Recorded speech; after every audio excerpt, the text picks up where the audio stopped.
Uma pergunta para o seu coração. É importante arrependimento na nossa vida? Será que nós temos muito claro no nosso coração o que significa arrependimento? Porque a Bíblia diz que sem arrependimento é impossível ver e conhecer a Deus. Para a gente falar sobre arrependimento, a gente precisa compreender primeiro a diferença entre arrependimento e remorso. Embora pareça que seja igual, não é. É muito diferente. E para que a gente possa entender de uma forma, associando a palavra a uma pessoa, a gente pode usar o exemplo de Pedro e Judas. Todo mundo conhece os dois? Pedro, o apóstolo, Judas, o traidor. Muito bem. Na verdade, os dois traíram a Jesus, ok? Lembra que Pedro negou Jesus 3 vezes? Lembra disso? Ele também traiu Jesus, sim ou não? Estou fazendo isso para vocês acordar, tá? Eu vi que a luzinha estava muito fraquinha, vocês estavam cantando desanimado. Então vamos botar esse povo para cima para eles acordar. Vamos lá. Pedro se arrependeu. Ele experimentou de arrependimento. Ele mudou o curso das suas ações e se tornou o grande apóstolo Pedro, considerado por todos como o pai da igreja. Quando as pessoas falam da igreja primitiva, aquele que era o líder entre eles era o apóstolo Pedro. Judas, por sua vez, ele sentiu remorso. Tentou devolver o dinheiro da traição de Jesus e vai lá e se... Vocês lembram o que ele faz? Ele se enforca. Arrependimento gera vida. Pedro teve um ministério abençoado. Enquanto que remorso gera morte. Judas foi lá e tirou a sua vida. Remorso é a vergonha de ser descoberto em pecado. A pessoa que tem remorso, ela não quer que as pessoas saibam o que ela fez. Enquanto que arrependimento é um sentimento profundo de tristeza por um erro cometido. Você sente no seu... Puxa, não devia ter feito isso. Não devia ter tratado essa situação dessa maneira. Não precisava ter tratado a minha esposa dessa forma. Meu marido não merecia que eu tratasse ele desse jeito. Muitas vezes, sem que esse sentimento sequer tenha sido descoberto, mas que necessariamente vai nos levar a uma experiência, a uma mudança de vida. O arrependimento, ele não precisa que todo mundo saiba. Nós sabemos, e o Espírito Santo sabe. E ele traz para o nosso coração um sentimento de que, poxa, eu podia ter feito diferente. Quando há arrependimento, há mudança de mentalidade. A palavra arrependimento, na origem grega, quantos gostam dessa palavrinha grega? Eu queria saber como é que é em grego. Vocês gostam disso? Irmãos, quando eu comecei a ir para a igreja, quando falava que eu ia ter uma palavra que era no grego, eu já pegava o papelzinho para anotar. Achava legal isso. Tanto que até hoje não aprendi a falar grego. Fiz o curso de teologia, tinha grego lá, falei, não vou fazer não, vai dar muito trabalho. Não consigo falar nem português. Mas vamos lá. A origem grega de arrependimento é metanoia. E significa conversão, mudança, tanto espiritual como intelectual. Mudança de direção, mudança de mente, mudança de atitudes, mudança de temperamento. É possível mudar temperamento, viu, irmãos? Ah, pastor, o senhor não sabe que o meu sangue é quente. De todo mundo é, irmão, senão a gente morria. Viu? Se o sangue esfriar, a gente morre. Cadê as enfermeiras aí? É ou não é? Mudança de caráter. Viu? Tem gente que a gente vai falar assim, isso aqui é um mau caráter. Dá para mudar, viu, irmãos? Até o mau caráter Jesus cura. Mudança na forma de trabalhar. E, geralmente, essas mudanças que Deus opera em nós, elas culminam na nossa evolução, a gente vai melhorando. Segundo o dicionário, arrependimento quer dizer mudança de atitude, ou seja, uma atitude contrária ao que você estava fazendo. Você estava indo para a direita, agora você começa a ir para a esquerda. Você estava indo para o buraco, agora você começa a sair do buraco. Aquela tomada anteriormente em determinado assunto específico. Se você naturalmente você agiria de uma forma, com Jesus no seu coração, normalmente, você vai agir de uma forma diferente. A Bíblia diz que o coração nosso, ele é mau. Se nós formos agir pelo nosso instinto, pela nossa vontade, normalmente a gente faz besteira. Enquanto que no remorso, a pessoa que sofre não se sensibilizou verdadeiramente do mal que ela possa ter causado aos outros, não existe um reconhecimento de que fez mal a alguém. Pensando apenas em si próprio, é capaz de infligir a si mesmo algum castigo, como um autoflagelo, por exemplo, apenas para tentar se esquivar de sofrer uma punição ainda mais severa por causa do erro que cometeu. Por que Judas se enforcou? Porque ele reconheceu que ele traiu Jesus? Não, porque ele tinha medo da punição de Deus. Sabe aquela criança que ela fez arte, ela está com medo de apanhar da mãe? Vocês já fizeram isso, não fizeram? Hã? Porque antigamente, irmãos, as mães batiam na gente, né? Os pais batiam na gente, né? Hoje não, hoje é tudo... Não, tem que conversar. Hã? Tem que conversar com a criança, não pode bater mais. Não, antigamente a gente apanhava, né? A cinta estralava, não é? E nós estamos tudo aqui vivos, olha que coisa linda. É ou não é? Teve muita besteira que a gente gostava de fazer, porque depois que apanhou a gente não fazia mais, não é assim? Aconteceu com você também? Judas, ele não tinha temor de Deus. Ele tinha medo da punição de Deus. É como uma criança. Se ela tiver só o medo e ela não tiver nenhum tipo de correção, ela cresce perdida. O arrependido verdadeiramente percebe e se sensibiliza das consequências ruins que os seus atos causaram para outras pessoas. Ele entende que ele prejudicou o outro. Ele acredita que causou um mal a alguém. E esse alguém pode ser alguém físico e alguém espiritual. Olha para mim aqui. A gente peca contra as pessoas e a gente peca contra Deus também. Certo? O arrependimento, impreterivelmente, vai levar a gente a um tipo de mudança. E se você veio para a igreja, se você levantou a sua mãozinha, aceitou Jesus, se batizou e continua do mesmo jeito que você era, deixa eu te falar uma coisa, você não se converteu. Viu? Porque crente o diabo também é, irmãos. O diabo também acredita em Deus. Mas ele só faz as coisas que entristecem o coração de Deus.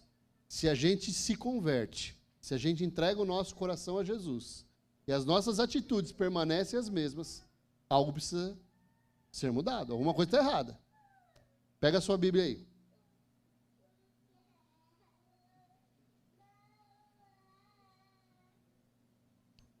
Vamos lá, Mateus capítulo 11, versículo 20. Hoje vocês estão de parabéns, eu vi um monte de gente anotando o que a gente está falando aqui. Então, vamos passar de ano, viu? Vamos lá. Mateus capítulo 11, versículo 20. Se você não trouxe Bíblia, os nossos irmãos estão projetando para você. Já na versão correta, né, Rafa? Já NVT, olha que coisa linda.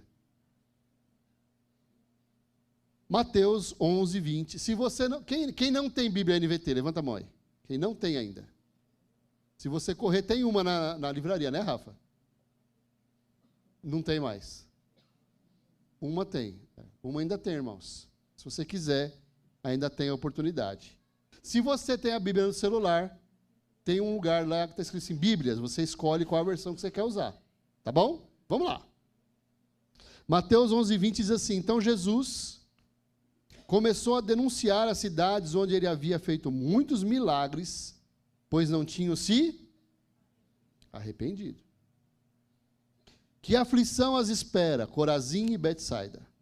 Porque se nas cidades de Tiro e Sidom tivessem sido realizados os milagres que realizei em vocês, há muito tempo seus habitantes teriam se arrependido e demonstrado isso vestido panos de sacos e jogando cinza sobre a cabeça. Eu lhes digo que no dia do juízo, Tiro e Sidom serão tratadas com menos rigor que vocês. E você, Cafarnaum, será elevado até o céu? Não, descerá até o lugar dos mortos. Porque se na cidade de Sodoma tivessem sido realizados os milagres que realizei em você, ela estaria de pé ainda hoje. Eu lhe digo que no dia do juízo, Sodoma será tratado com menos rigor do que você. Aqui, irmãos, Jesus repreende aquelas cidades, porque mesmo depois de presenciar tudo que Jesus tinha feito, nessas 3 cidades, Jesus realizou a maioria dos seus milagres. Mesmo vendo tudo o que Jesus fez, ainda assim, eles não se arrependeram. Eles não mudaram as suas atitudes. Eles continuaram agindo da mesma maneira que eles agiam antes. E por terem recusado a palavra viva de Deus, aquela geração terá um julgamento no dia do juízo final mais duro do que haverá para cidades pagãs, que não conheceram Jesus. Cidades como Corazim, Betsaida e Sodoma. Se você nunca ouviu falar de Corazim, de Betsaida e de Sodoma, você ouviu, não ouviu? Foram cidades destruídas por causa da sua rebeldia, Sodoma e Gomorra. Diante das palavras de Jesus, nós somos chamados a refletir sobre a nossa vida, sobre a maneira com que a gente tem vivido. A nossa experiência com Jesus tem nos levado a viver de uma forma diferente, ou apenas temos vindo à igreja e continuamos a viver para satisfazer as nossas necessidades e desejos. Eu e você. Receber Jesus no nosso coração tem promovido mudanças em nós, ou a gente continua vivendo para o nosso umbigo? A igreja precisa satisfazer a minha necessidade. Enquanto ela fizer isso, eu estou lá. Se ela deixar de fazer isso, eu vou procurar outro lugar. A gente vem à igreja para servir a Deus ou para que Deus sirva a gente. É disso que Jesus estava tratando com esse povo. E a palavra, ela é viva, irmãos. Ela serve para nós também.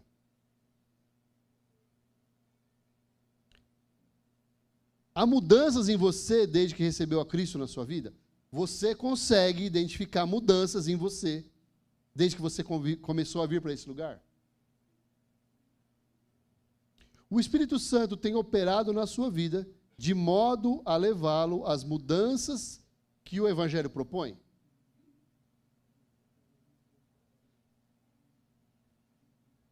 A gente é muito bom para olhar. Olha para o lado aí. Você vê mudança nessa pessoa que está do seu lado? Ah, pastor, eu sou capaz de fazer uma lista de coisas que precisa mudar na vida dele. Viu? Ainda está pisando na bola com tanta coisa. Né, Cláudia? Hã? Agora, quando manda olhar para você mesmo, vai ficar mais difícil, não fica, irmãos? Hã? É muito mais fácil identificar defeito nos outros, não é? Ainda mais quando você está no meio da sua família. Você olha para um lado é da família, o outro também. Ah, meu amigão. Convivo com esse cara todo dia, eu sei como ele é. Eu sei que peça que ele é. Não é assim que a gente fala? Pecinha difícil. Mas a proposta não é essa hoje, irmãos. É a gente olhar para nós mesmos. Viu? É você colocar um espelho aí na sua frente e começar a olhar para a sua cara. E o que você tem feito da sua vida. Porque identificar erro nos outros e defeito nos outros. Nossa, aquela pessoa precisava estar aqui hoje de qualquer jeito. Essa palavra é toda para ela. Cuidado. Você já parou para pensar no quanto é privilegiado por ter acesso à palavra de Deus e por já ter vivido e presenciado muitos milagres e bênçãos desde que começou a caminhar com Cristo? Quem já viu milagre aqui? Levanta a mão. Quem já viu muito? Levanta a mão. E nem isso convenceu você, né, cara de pau? É a mesma coisa daquelas cidades ali. O privilégio de termos o Espírito Santo em nossa vida também traz um peso de responsabilidade para nós. Quando Jesus voltar, eu e você, nós temos conhecimento de um monte de coisa que a gente não deveria fazer e que continua fazendo.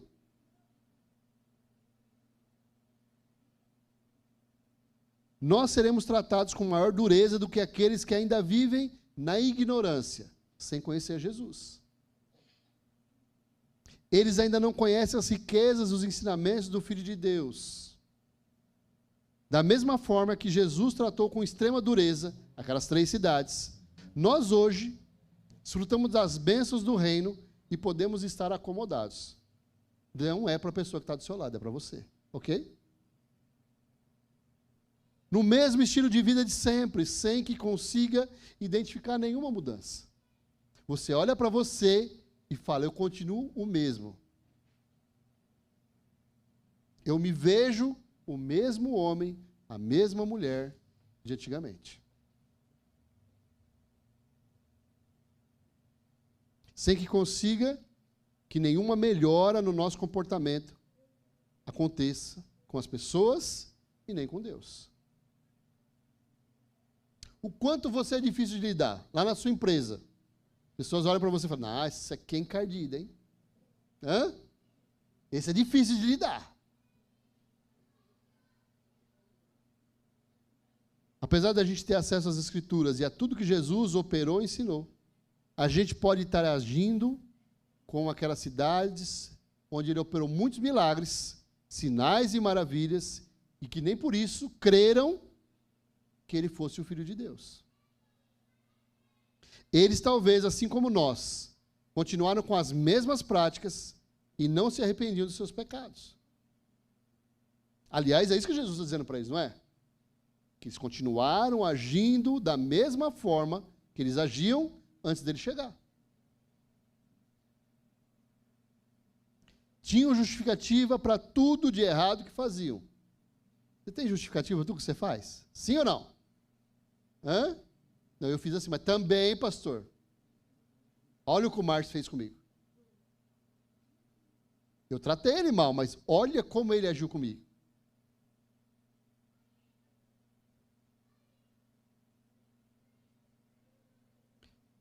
Muitas vezes, nós julgamos que as pessoas que vivem no mundo e praticam as coisas mais absurdas estão totalmente erradas. Porém, talvez, quem sabe, se elas tivessem tido a oportunidade que nós tivemos, elas estariam vivendo uma vida muito melhor do que a gente está vivendo. Já parou para pensar nisso? Quem aqui quer alcançar alguém para Jesus, que ainda não está na presença de Jesus? Você imagina o seguinte, irmãos, essa pessoa se converteu. Olha que coisa linda. E sabe o que aconteceu? Ela é muito melhor que você. Ela é muito mais apaixonada por Jesus do que você. Ela é muito mais comprometida com o reino do que você. Ela é muito mais responsável nas coisas de Deus do que você. E lembra que você criticava ela? E agora? Ela veio para a igreja, ela aceitou Jesus e ela mudou de vida. E você? Pastor, eu continuo o mesmo. Mas eu que ganhei ela, né? Cuidado. É muito confortável apontar o dedo para os outros.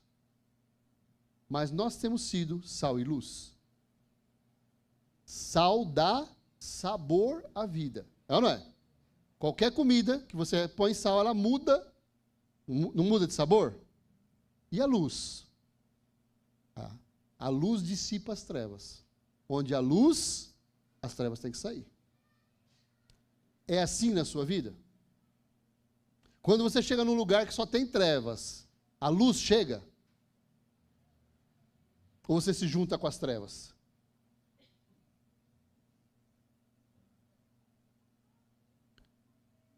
As pessoas que a gente está criticando, se tivessem no nosso lugar, poderiam alcançar um lugar muito melhor no reino de Deus do que a gente.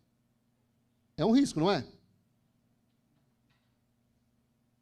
Hoje Jesus está dando para mim e para você a oportunidade de abrir os nossos olhos e ouvidos a fim de aprender com Ele de que forma a gente deve passar a viver.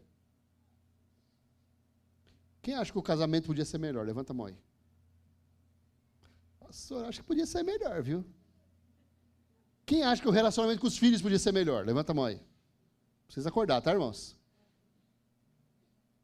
Quem acha que lá no trabalho podia ser melhor? Levanta a mão aí. Nossa, podia melhorar muito, hein, pastor? Tá ruim o negócio lá, hein? Depende deles. Hã? Não. A Bíblia diz que não, depende de nós. Nós mudamos o mundo, nós somos agentes transformadores. E a gente fica esperando que os outros façam. Mas eu não tenho poder lá, eu não sou o chefe lá. Eu sou apenas um funcionário. Você é um funcionário que tem Jesus. Ele é um chefe que não tem Jesus. Quem tem mais autoridade no reino espiritual, você ou ele? Bate no peito e fala, eu. Ok? Nós fazemos parte de uma igreja séria, irmãos, comprometida com Deus, com a sua palavra. Nós somos exortados e confrontados com o objetivo de que eu e você possamos experimentar uma conversão verdadeira. A mudança concreta de vida e de atitude que gera em nós uma transformação interior. Que a gente passe a viver de uma forma diferente. O Senhor está falando aos nossos corações. Em algumas versões desse texto, chama de os ais de Jesus. Então, ai de nós, se decidimos não dar ouvidos à voz de Deus. Ok? Muitas vezes a gente dá ouvidos aos conselhos do mundo, que nos ensinam a levar vantagem. Não é assim? Não, porque aqui na empresa, você está entrando agora, deixa eu explicar para você. Aqui todo mundo faz isso, porque é a nossa oportunidade de tirar um a mais. Sabe? A gente rouba, mas assim, a gente está roubando a empresa tem muito, não tem problema. Nós somos pobres, mas a empresa é rica. A gente está roubando de quem tem muito, nós somos tipo Robin Hood. Não é assim? Robin Hood roubava dos ricos para dar para os pobres. A gente rouba da empresa que é rica para dar para o pobre, que é nós mesmos.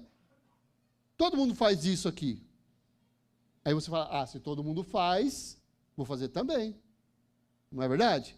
Os caras estão fazendo há tanto tempo, ninguém foi pego, porque justamente eu ia ser a vítima. Você não é uma vítima, você é um ladrão. Ok?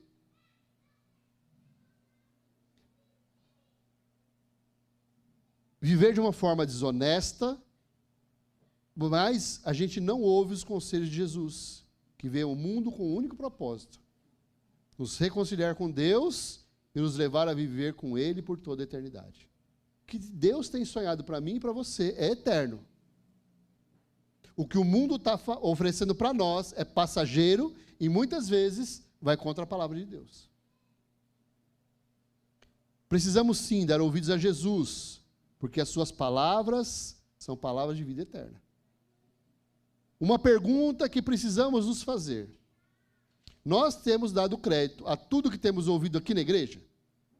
Você tem ouvido aqui toda semana uma ministração diferente. Você tem trazido isso para o seu coração e permitido que o Espírito Santo gere transformação em você? Que tipo de vida a palavra de Deus tem nos levado a viver? Quando você vem aqui e você ouve a palavra, você é levado a ser desonesto? Mas às vezes você é. Você devolve o troco que te der errado?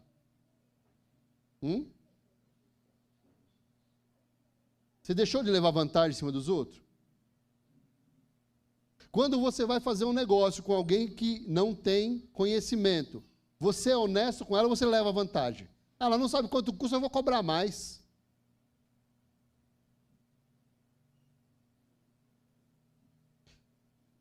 Você consegue identificar milagres na sua vida? Você consegue perceber que depois que você está na presença de Deus, coisas novas têm acontecido na sua vida? Você tem demonstrado com atitudes a sua gratidão a Deus? As bênçãos financeiras que a gente recebe, como o seu Paulo compartilhou aqui hoje, embora se trate de um direito dele, algo que foi retido quantos anos? 10 anos, seu Paulo? É direito dele, irmãos. Ele não está pleiteando nada que não seja direito dele. Mas demorou quanto tempo para receber essa justiça? Aí ele recebeu essa justiça.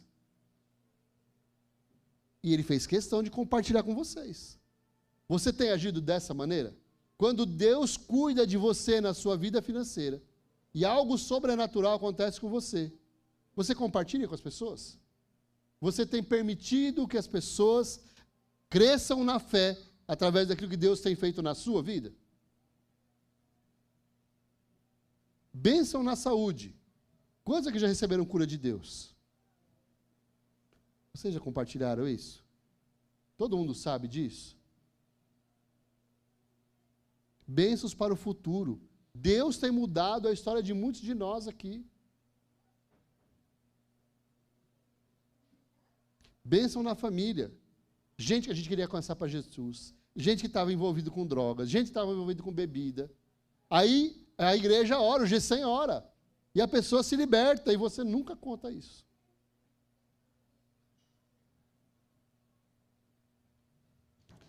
Aquelas cidades recusaram os ensinamentos de Jesus, porque eles queriam um Cristo diferente, sabia? Aqueles homens daqueles dias, eles não queriam o Jesus que eles receberam. Eles queriam outro Cristo. Eles esperavam por alguém que fosse conforme o que eles haviam imaginado no seu coração. Eu preciso de um Jesus assim. Alguém que seria de acordo com as suas leis, que os atendesse segundo os seus pedidos, que cumprisse as suas vontades. Eles queriam um Cristo que os serviria, não um Cristo a quem eles serviriam. Agora eu pergunto para você, como é que você enxerga Jesus na sua vida? Como alguém que está aqui para servir você, ou como alguém que você deve servir? Como é que normalmente a gente começa a nossa oração? Quando a gente vai orar lá na nossa casa. Senhor, eu quero. Senhor, eu preciso. Senhor, me dá. Não é assim? Nós estamos orando para um Jesus que vai servir a gente, ou que a gente vai servir a Ele. Quando você ora, lá na sua casa, você diz assim, Senhor, eu coloco a minha vida à sua disposição. Senhor, me usa da maneira que o Senhor quiser. Se for para ir na igreja de segunda-feira, eu vou. Se for para participar da reunião com a pastora na segunda de noite, eu vou. Se for para trabalhar lá, para ajudar a limpar a igreja, eu vou. É assim que nós estamos agindo? Esse é o nosso coração?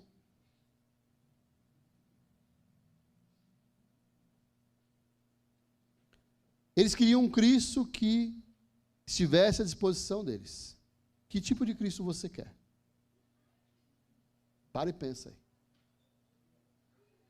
De que forma você quer que Deus atue na sua vida? Eles queriam um Cristo que não incomodasse a maneira deles de viver, o proceder deles. Eles queriam um Cristo que não alertasse eles para mudar o seu modo de vida. Eu estou bem assim. Estou aqui na igreja porque eu gosto. Mas eu estou bem. Meu casamento está bem. Meu marido está bem, minha esposa está bem, meus filhos estão bem. Está tudo bem. Esse é o momento mais perigoso da nossa vida. É o momento que a gente acomoda. E a Bíblia diz que se a gente for morno, o que acontece com a gente? Vocês lembram disso? Apocalipse? Se vocês forem mornos, eu vou vomitar vocês da minha boca. Esse momento que a gente acha que está tudo bem, agora eu preciso curtir. Curtir é bom, irmãos? Quem gosta de curtir? Levanta a mão. Acho que tem um monte de gente. Vou perguntar de novo. Vocês não ouviram? Quem gosta de curtir, de passear? Levanta a mão aí. Tem gente que não gosta, irmão. Tem gente que prefere ficar em casa. Ontem eu estava em São Sebastião, irmãos. Lugar bonito. Já foram em São Sebastião? Lugar bonito, uma praia bonita. Tudo lindo. E o mais maravilhoso, irmãos, não estava pagando nada. E a diária estava até hoje, né, Cátia? Olha, a diária está até amanhã, a hora do almoço, pastor. Eu falei, não, mas eu tenho um compromisso com Jesus. Eu tenho um compromisso com os meus irmãos lá e eu vou embora. Não, mas está tudo pago, pastor. Até café da manhã tem também. Eu falei, não quero. Como é que é o seu coração? Como é que é o seu compromisso com Deus? As oportunidades, irmãos, elas aparecem. E normalmente elas aparecem para tirar a gente da presença de Deus. Agora você sempre tem a opção de escolha. O que você tem escolhido? Resumindo, aquele povo não estava aberto a mudanças. Por que Jesus fica tão irado com eles? Porque ele estava anunciando a necessidade de mudança e eles não queriam. E você? Você está aberto para as mudanças que Cristo quer realizar na sua vida? o seu coração está aberto para ouvir a palavra, e você fala assim, não, hoje eu preciso sair daqui diferente. É assim que está o seu coração? Aqueles homens não queriam um Salvador, ainda mais um que pregasse arrependimento, nem que pregasse um reino que não é desse mundo. Eles estavam preocupados com hoje e com agora.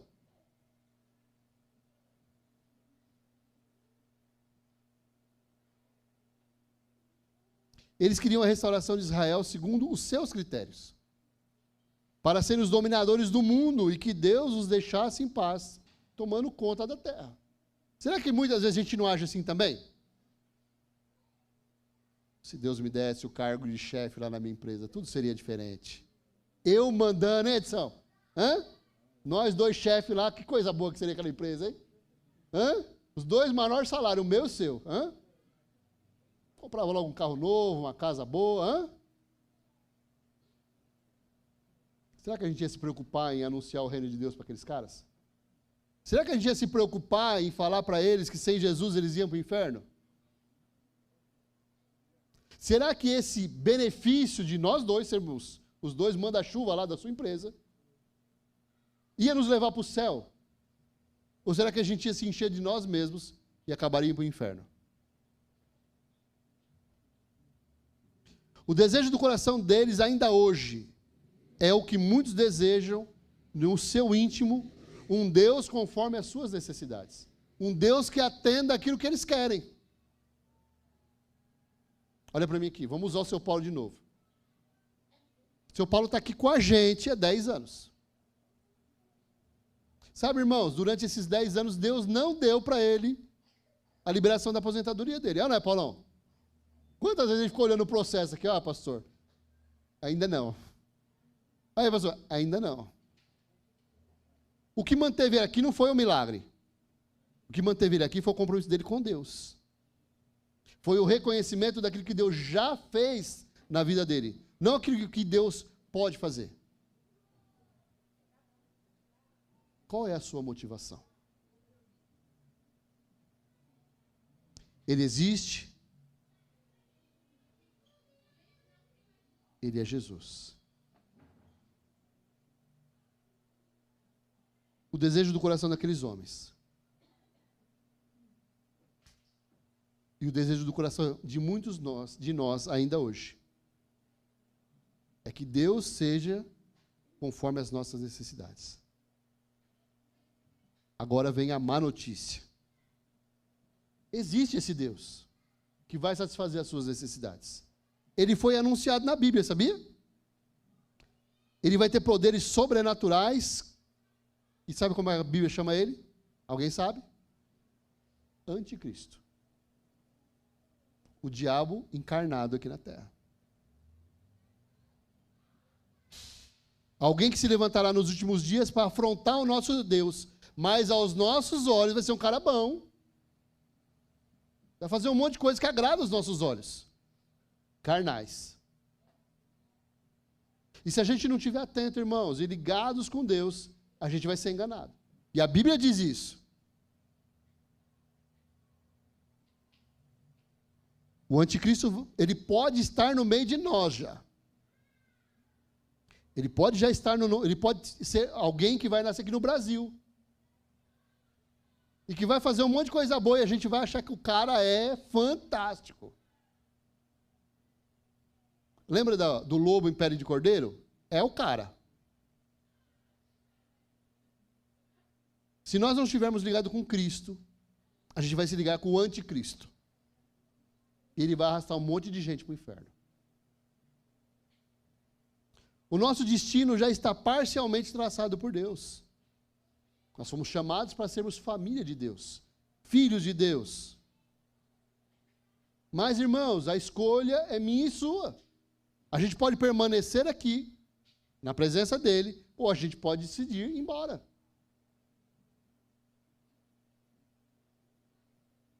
Betsaida, uma das cidades que entristeceram a Jesus, foi a terra natal de Pedro, de André e de Filipe. Foi o lugar onde Jesus fez a maior parte dos seus milagres. Aquele povo devia falar, não, Jesus é fantástico, Jesus é maravilhoso. Não foi assim que eles agiram. Jesus está agindo na minha vida e na sua. Nós deveríamos ser homens e mulheres apaixonados por Jesus, que largaria qualquer coisa para estar na presença dele. É assim que a gente age? Corazim e Betsaida eram cidades totalmente corrompidas, incrédulas e de gente interesseira.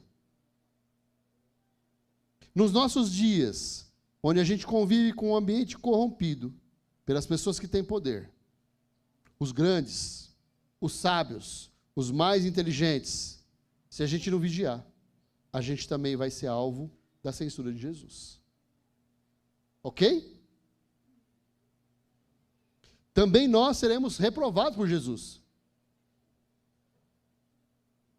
Ele não estava falando com pessoas que não tinham ouvido falar dele. Eu e você somos pessoas como eles, que ouviram falar de Jesus, que viram os seus milagres na vida dos outros e na nossa própria vida, e que se não tivermos mudança de vida, vamos ser reprovados por Jesus. Grandes homens de Deus, pessoas que tiveram o privilégio de vivenciar o sobrenatural de Deus com grande poder, terminaram seus dias afastados dele. Vocês gostam de ler biografia? Quando a gente lê a biografia de grandes homens de Deus, os caras fizeram milagres que não dá para contar. E muitos deles terminaram afastados de Deus.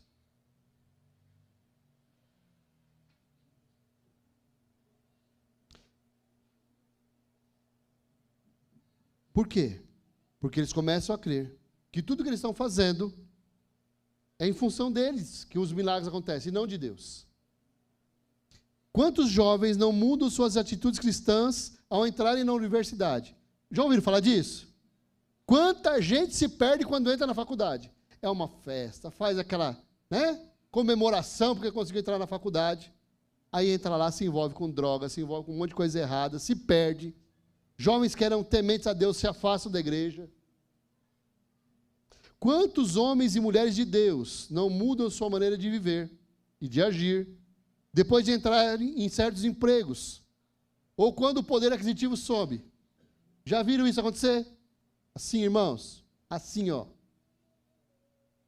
Veio aqui na igreja, pastor, eu queria tanto que vocês orassem comigo, lá no meu G100. Vou disputar uma vaga, que um salário bom, um cargo bom, na minha área, a gente ora, e Deus abre a porta. Aí o irmão entra na empresa e fala, não, eu sou bom demais, eu sou fantástico, que nem eu não tenho ninguém. E eu não preciso de ninguém para cuidar de mim. São dois extremos. O cara que vem aqui, pede um milagre, Deus dá e ele esquece.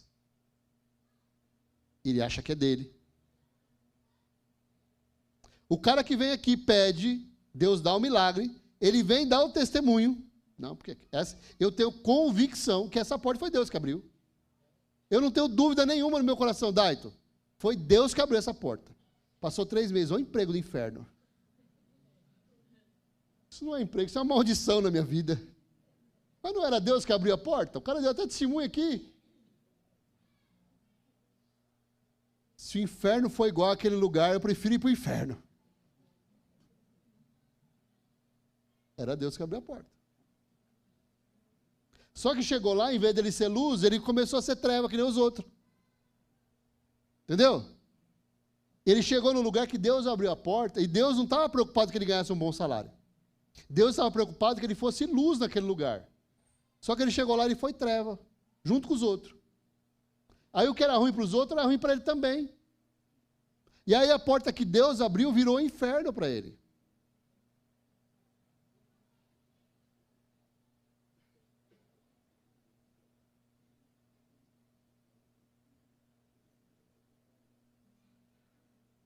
Quantos servos de Deus, comprometidos com o Evangelho, têm esfriado? Ou têm deixado Jesus porque se apaixonaram pela corrupção do mundo? Gente séria, que está na igreja. Mas aí começa a ver as coisas que estão acontecendo lá fora, e acha que é legal, e acha que é bom. E aí Deus deixa de ser tão bom assim. E Vai embora.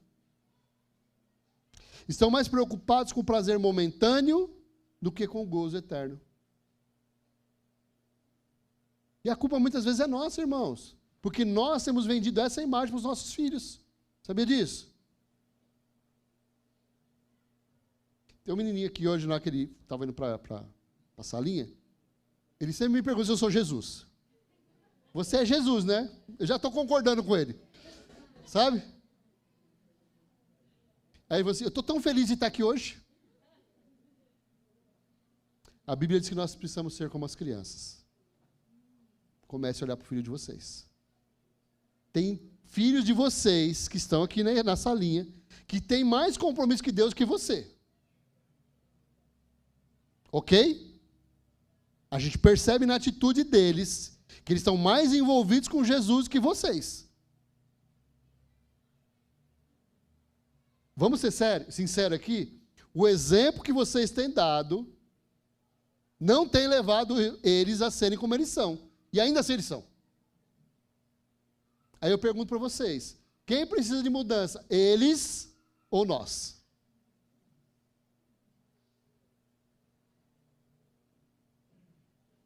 Tem um menino aqui que a gente chama de pastorzinho. Ele ganhou um terno e ele correu aqui, pastor. Olha como eu estou bonito hoje.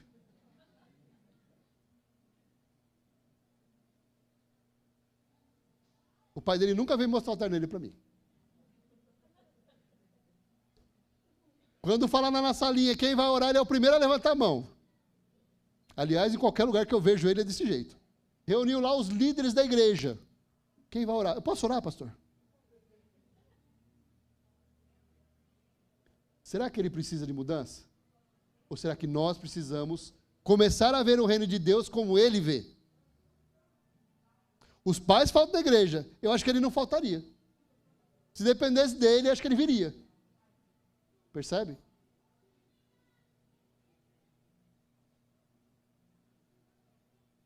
E nós, que ainda estamos experimentando dos benefícios de Deus,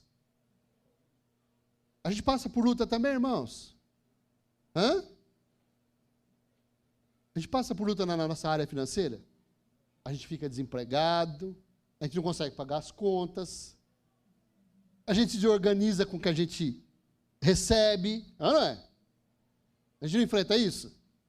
Quando chega lá no dia 5, a gente recebe, dia 6, nossa, como é que eu vou pagar essas contas do dia 7? Tomara que chegue dia 5 de novo, logo. A gente passa por luta na nossa área profissional, inseguranças, medo de ser mandado embora, engolir sapo, não é? A gente passa por luta dos nossos relacionamentos familiares. Quantos de nós aqui já pensaram em largar tudo? Ah, vou largar mão de tudo. Não quero mais casamento, não quero mais saber de filho, não quero saber de nada mais. A gente está aqui, não está? Porque Deus tem nos dado força. Deus tem nos dado graça. Deus tem nos dado direção. O Espírito Santo tem nos dado misericórdia conosco. Porque Ele fala, e você teimoso não ouve. E Ele continua falando. Pela nossa teimosia, a gente não merecia mais que o Espírito Santo falasse com a gente. Mas Deus é rico em misericórdia. E Ele continua abrindo os nossos olhos. Deus continua nos alertando na expectativa de que eu e você não percamos o maior presente que Deus pode nos dar, a vida eterna. Será que podemos ser censurados por Jesus por causa da nossa indiferença, do nosso desinteresse, da nossa mornidão, da maneira que a gente vive? Para e pensa aí. Será que a nossa maneira de viver pode nos levar a sermos excluídos do reino de Deus? Será que a maneira que eu e você estamos vivendo pode nos levar a não ir para o céu? Será que Jesus tem aprovado a nossa maneira de viver? Quando ele olha lá do céu e fala assim, nossa, se tem alguém que eu me orgulho é da Miriam. Menina fantástica, viu? Menina linda de Deus. É assim que Deus tem visto você? E eu?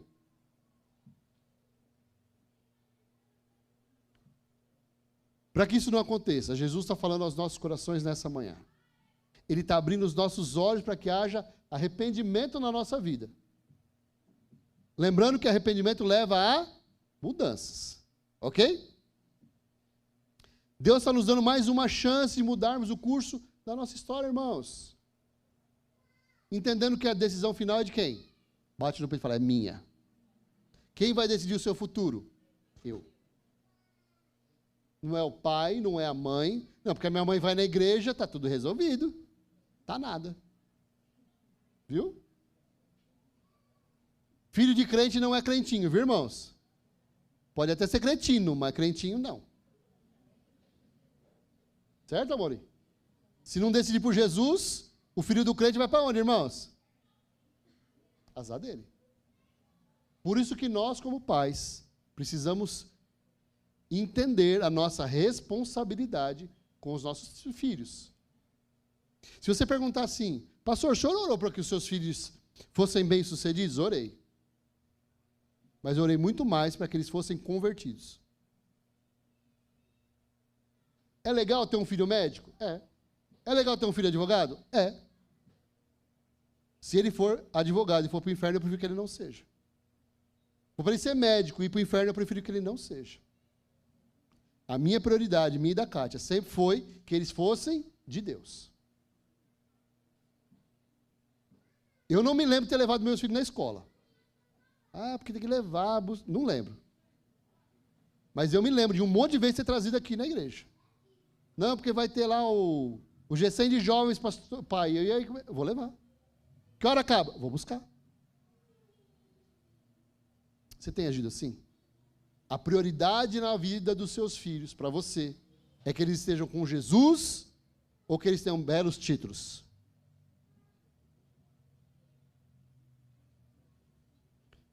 Cabe a nós a palavra final. Aquilo que a gente decide hoje vai determinar o nosso futuro.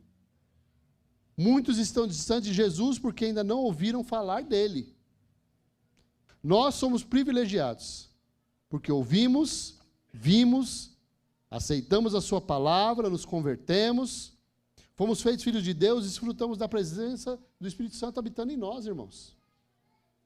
Quantos aqui já ouviram a voz do Espírito Santo? Já tiveram uma direção do Espírito Santo na sua vida? Então ele continuou falando. Muitos estão distantes de Jesus porque não sabem que ele existe, não sabem o que ele pode fazer. Qual vai ser a nossa desculpa quando a gente for se apresentar a Jesus? O que poderá mover o coração de Deus em nosso favor quando chegar o grande dia? A gente não pode ser morno na presença de Deus. Deus quer trazer um avivamento no meio do seu povo. E quando a gente ouve falar de avivamento, já dá até aquele, né? Não dá, Jéssica, aquele tremido assim? Oxi! Mas, irmãos, diferente do que a gente tem ouvido falar por aí, o verdadeiro avivamento não é sair rodopiando pela igreja. Ah, pastor, eu já estava preparado para sair correndo aqui. Cortou o meu barato. O verdadeiro avivamento leva aqueles que foram alcançados a perceber o quão pequenos a gente é. Quando a gente consegue enxergar Jesus, irmãos, a gente percebe quanto a gente é pequeno. E quanto a gente precisa se arrepender.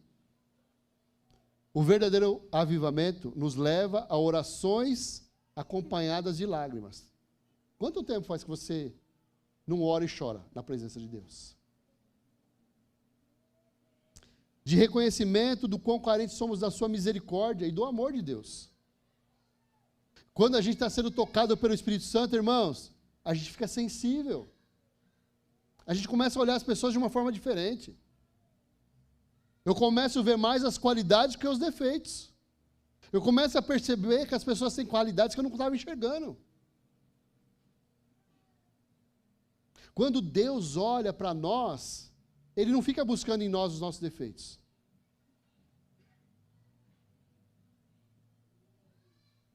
Quando a gente experimenta esses sentimentos, a gente é totalmente invadido e dominado pelo Espírito Santo.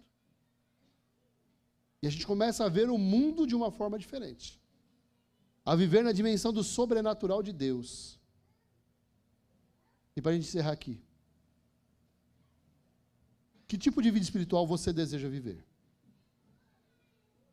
Que tipo de relacionamento com Deus você quer ter?